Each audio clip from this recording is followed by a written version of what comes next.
Bismillahirrahmanirrahim. Alhamdulillahirabbil alamin. Allahumma shalli wa sallim ala sayyidina Muhammad wa ala ali sayyidina Muhammad. Rabbi shrah li sadri wa yassir li amri wa hlul 'uqdatam min lisani yafqahu qawli wa saddid lisani wa hdi qalbi bi haqqi sayyidina Muhammadin sallallahu alaihi wasallam. Nawaina ta'allum wa ta'lim wa nafa wal intifa wa tadhakkur wa tadhkir wal ifada wal istifada wal hasana tamasuk fi kitabillah wa sunnati Rasulillah sallallahu alaihi wasallam wa du'a ila huda wa dalalatan khair ibtiga wajhillah wa mardatihi wa thawabihi wa qurbihi subhanahu wa ta'ala, amin.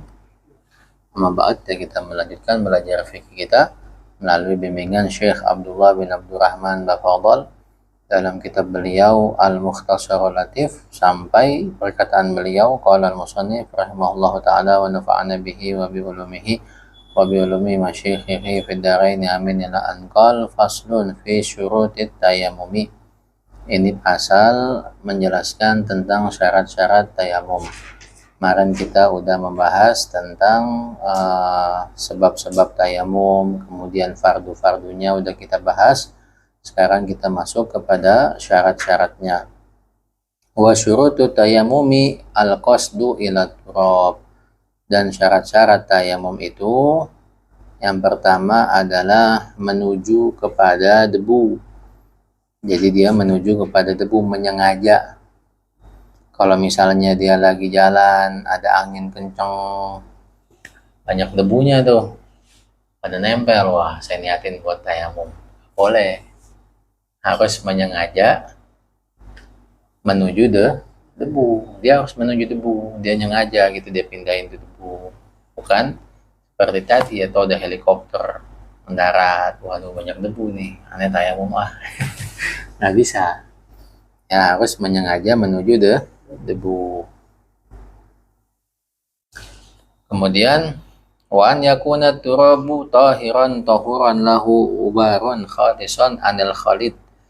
Yang kedua, harus debunya itu yang suci, mensucikan, bukan yang mutanajis, bukan juga debu yang mustakmal, yang murni daripada campuran. Debunya harus murni, gak boleh misalnya bercampur sama tepung, ada debu tapi ada tepungnya di situ, gak boleh, harus murni debu. Nah kalau ada campurannya misalnya seperti tadi ada tepungnya, ya jangan-jangan kita ngusap wajah kita dengan tepung, gak boleh, harus murni.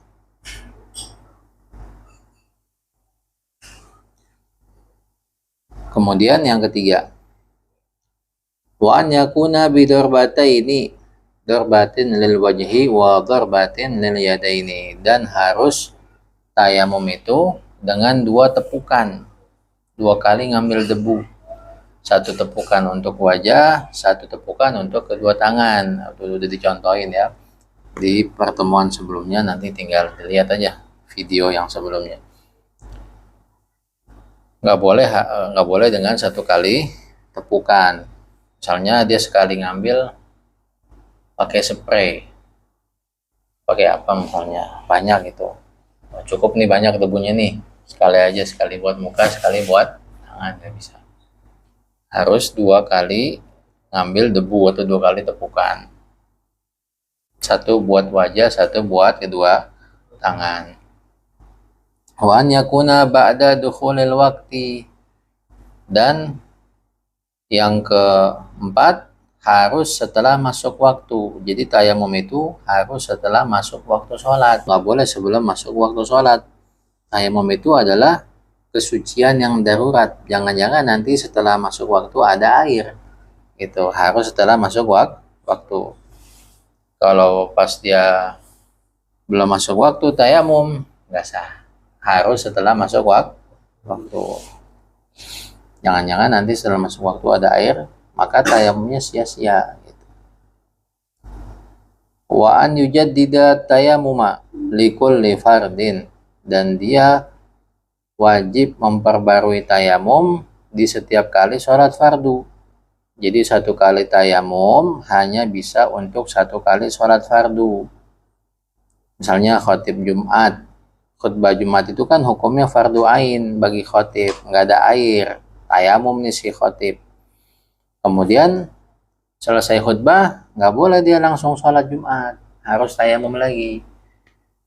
Karena hanya bisa untuk satu kali sholat khutbah Jumat. Hukumnya sama seperti sholat fardu.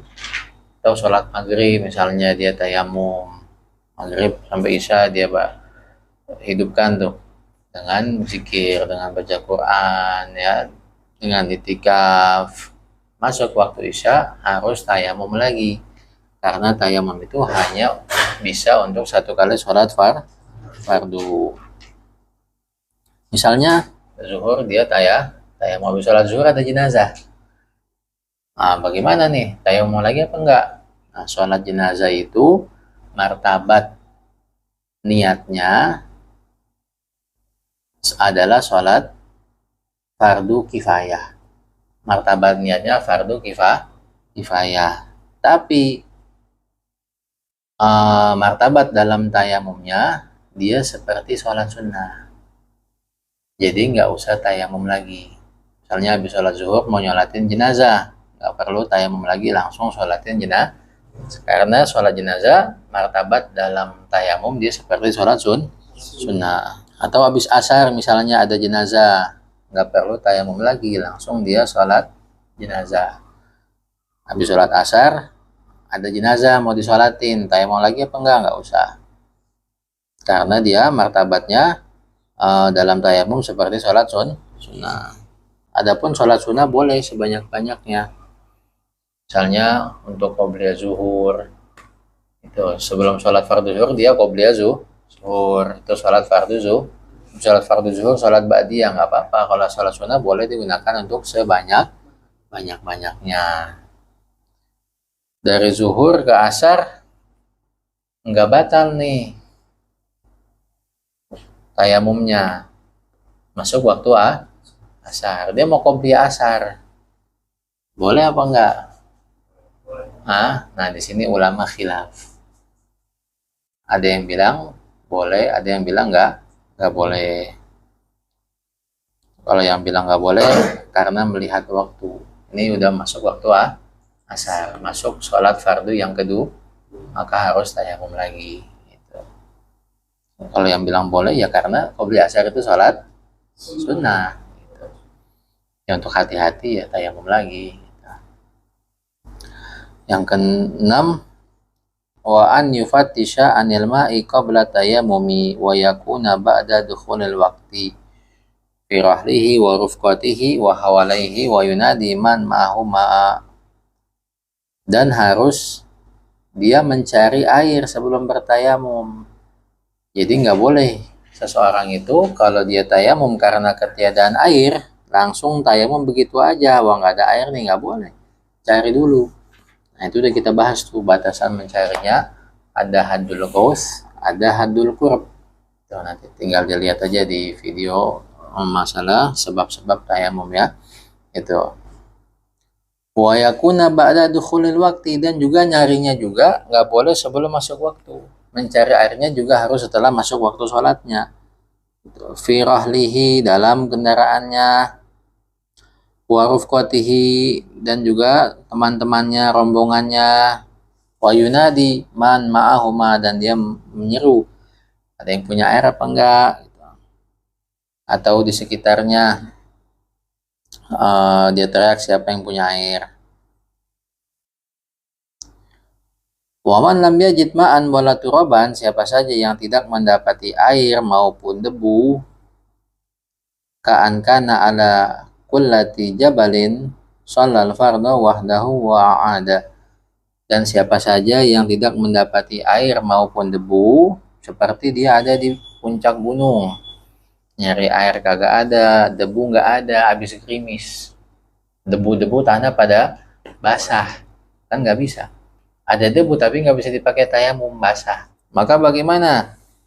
Sholal fardha wahdahu wa a'ada, dia sholat fardu wahdahu sendirian, nggak boleh berjamaah. Wa a'ada, dia ngulang nanti kalau udah dapetin air. Gitu. Karena di antara syarat sholat berjamaah, nggak boleh meyakini makmum, nggak boleh meyakini imamnya wajib ngulang sholatnya. Ini kan wajib ngulang sholatnya karena dia sholat nggak pakai air, nggak pakai wudhu, nggak pakai harus ngulang. Nah, ini nggak boleh kita berjamaah sama orang yang seperti ini, maka sholatnya sendiri-sendiri. Kalau misalnya dia sholat pakai tayamum, pas di tengah-tengah sholat, pas tahiyat akhir lagi misalnya, hujan turun, itu sholatnya batal. Batal karena ada air. Atau ada yang rese, itu pas tahiyat akhir ada yang bilang, ini aneh punya air nih, batal sholatnya semuanya. Itu karena kalau tayamumnya karena ketiadaan air. Kalau tayamumnya bukan karena ketiadaan air, karena sakit, ya nggak masalah, karena dari awal juga memang air itu ada, cuman dia nggak bisa menggunakannya gitu karena sakit. Tapi kalau yang tayamumnya karena ketiadaan air, di tengah-tengah sholat turun hujan atau ada orang yang ngaku punya air, maka sholatnya batal. Kalau tayamum di tempat yang biasa nggak ada air, seperti di gurun pasir, maka dia nggak wajib qadha sholatnya. Tapi kalau di tempat yang biasa ada air, dia tayamum di situ karena ketiadaan air, maka sholatnya wajib qadha. Wa yajuzu tayamumu lil bardi idza faqada ma yusakhinu bihil ma, dan boleh bertayamum karena sebab dingin dan dia tidak mendapati sesuatu yang bisa menghangatkan air. Dingin, nggak kuat dia nggak punya tuh buat masak air, bikin jadi air hangat, nggak ada kompor, nggak ada dispenser misalnya. Au kana la tanfa'uhu tadfi'atu a'dha'ihi ba'da ghusliha, atau nggak bermanfaat bagi dia menghangatkan anggota tubuhnya setelah membasuhnya.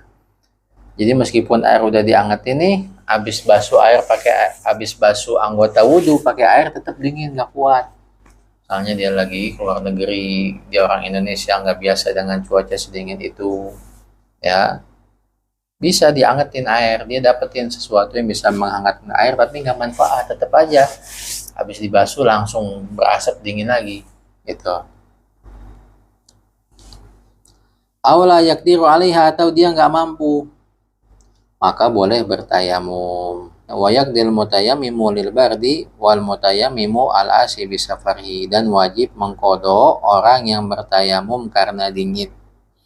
Misalnya dia subuh-subuh dalam keadaan hadas besar, mau mandi gak kuat, dingin, maka dia tayamum. Begitu matahari udah hangat, maka dia wajib mandi dan mengqadha sholatnya. Kalau ada yang bisa menghangatkan air dan bermanfaat, dia harus angetin itu air mandi dengan air hangat. Kalau air panas jangan. Nggak boleh, soalnya mama diri sendiri. Ya. Wal mutayammimu al asi bisafarhi. Begitu juga wajib mengqadha sholat orang yang bertayamum yang bermaksiat karena perjalanannya. Dia mau melakukan safar, mau kemana ente? Aneh mau nonton konser Blackpink di Surabaya. Dalam perjalanan dia nggak dapetin air, ya maka dia tayamum, terpenuhi itu syarat-syaratnya, sholatnya wajib qadha.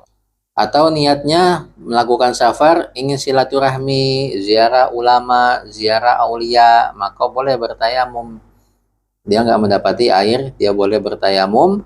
Jika di tempat yang biasanya tidak air, nggak wajib qadha.